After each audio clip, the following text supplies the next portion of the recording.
राम राम मंडळी, मराठी धुळ चॅनलमध्ये पुन्हा एकदा आपलं सर्वांचं स्वागत आहे। विज्ञान दिनानिमित्त जुन्नर तालुक्यातील खोडद या ठिकाणी असणारी JMRT या दुर्बिणीजवळच विज्ञान प्रदर्शन आयोजित केलेलं आहे आणि या निमित्तानं आपण थेट या JMRT मध्ये आलेलो आहोत आणि त्या ठिकाणी जे विज्ञान प्रदर्शन भरवलेलं आहे त्याचा आपण आढावा घेण्याचा प्रयत्न करणार आहोत।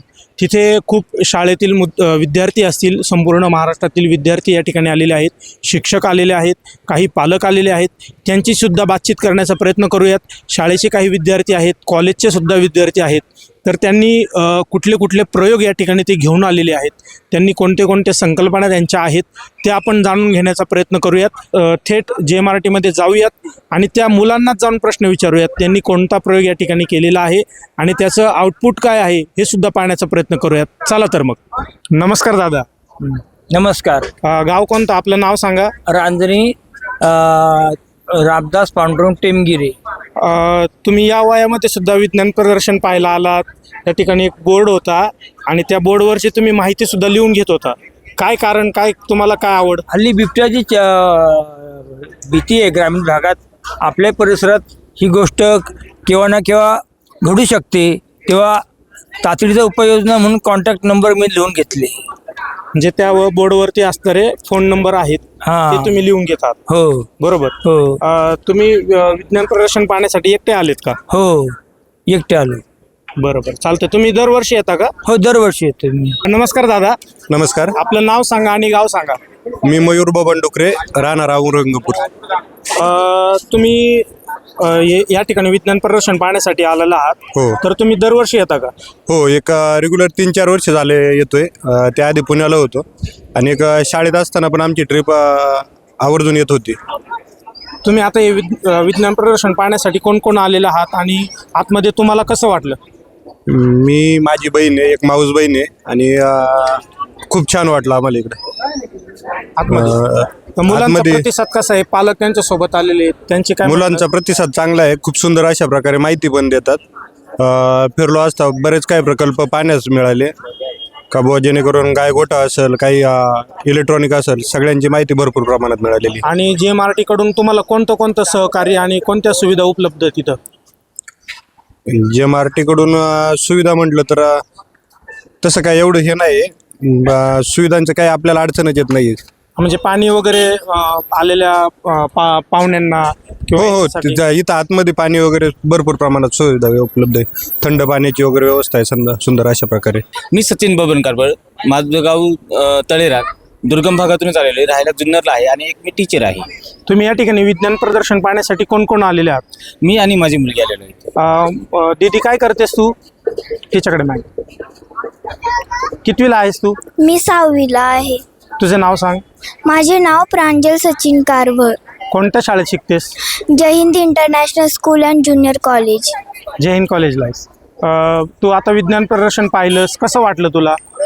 छान होतं, म्हणजे सगळे असे कन्सेप्ट माझे क्लिअर झालते आणि क्वेश्चन्स पण विचारलेले, डाऊट्स सांगितलेले, बाकी एवढं।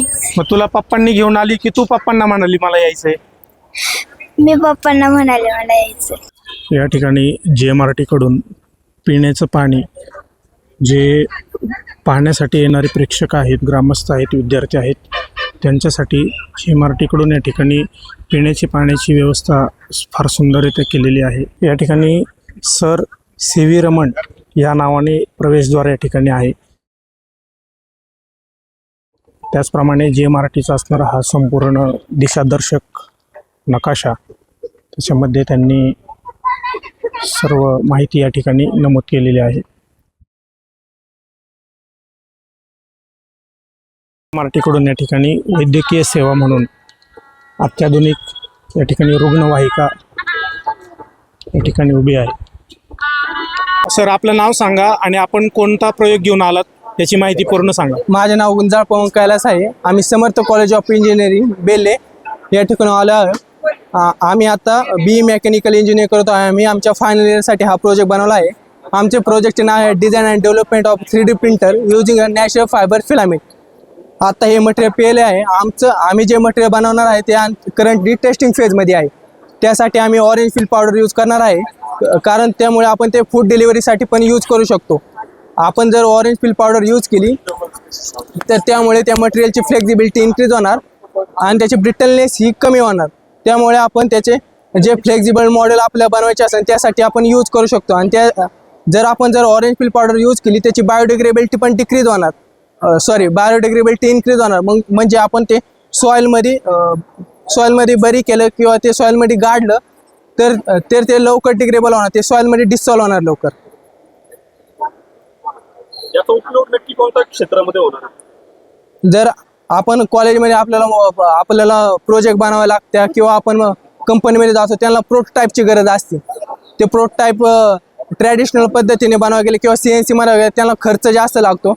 जर आपण हे प्लॅस्टिक किंवा ऑर्गॅनिक मटेरियलनी जर बनवले त्याची कॉस्टिंग कमी येते आणि ते फंक्शनल चेक करू शकता की त्यांचे मॉडेल व्यवस्थित वर्क होते का.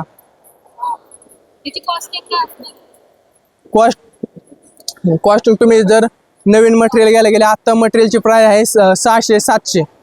आत्ता ऑरेंज पील हे आपलं बायो वेस्ट आहे, ॲग्रिकल्चरमधले बायो वेस्ट आहे का ते आपल्याला कमी किमतीत भेटणार, त्यामुळे याची कॉस्ट पण डिक्रीज होणार.